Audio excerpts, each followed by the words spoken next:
Écoute, je suis ni artisan, ni artiste, je suis tatoueur, point, quoi. Je tatoue.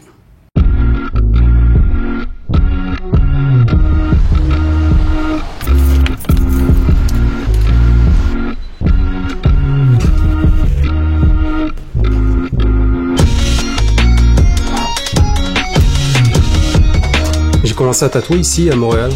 Tu fais des rencontres un peu, tu fais le tour des studios de tatou, tu te fais jeter, de temps en temps tu tombes sur quelqu'un de plus ou moins sympa, puis tu arrives à trouver une espèce d'apprentissage après. Donc après c'est une recherche personnelle également, parce que tu apprends à tatouer, tu tatoues, tu commences, c'est dur, tu trembles, et puis ça marche pas, et tu essaies de savoir pourquoi. Peu à peu tu progresses, quoi. Fabien, c'est un client qui est venu me voir dès que j'ai ouvert, il y a peut-être 15 jours après mon ouverture, il est venu me voir pour un beau projet de tatouage japonais. Il a un tatouage japonais oriental, mais il n'en a pas sur lui. Sur son bras, il y avait à peu près 35-40% de son bras tatoué. Donc on a tatoué en style japonais sans trop de contraintes, tout ce qui était non tatoué, libre. Puis là, on va recouvrir le reste également.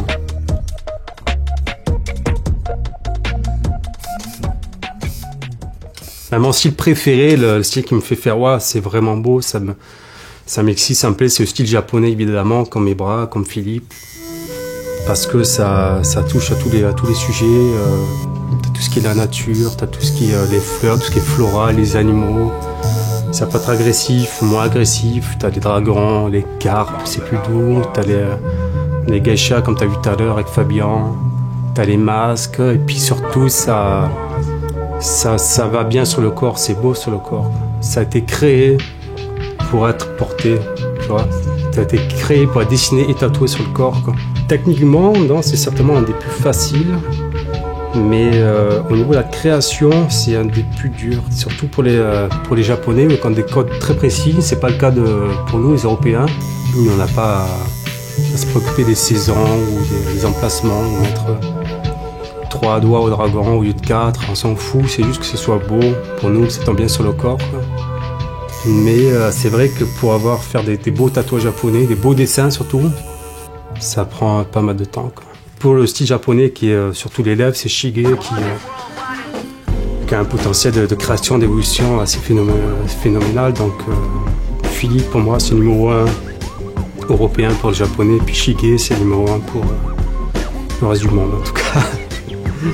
Pour nous, en tant que tatoueur, un bon tatouage, c'est un tatouage qui plaît au client, qui plaît au tatoueur, un minimum, et qui est techniquement réussi également.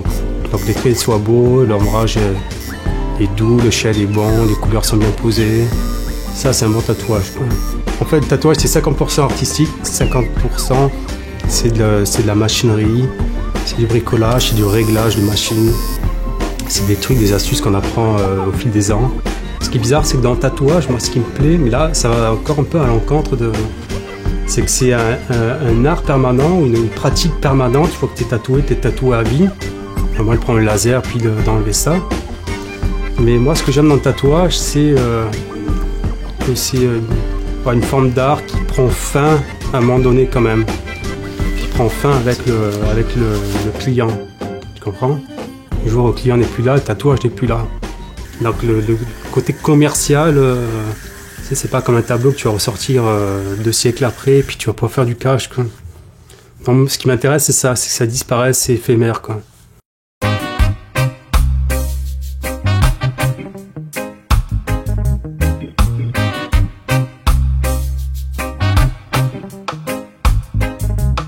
When the youth man say, I have come a long way between the earth and Zion. And then the warrior say, I too have made my way as I roll upon this road of iron.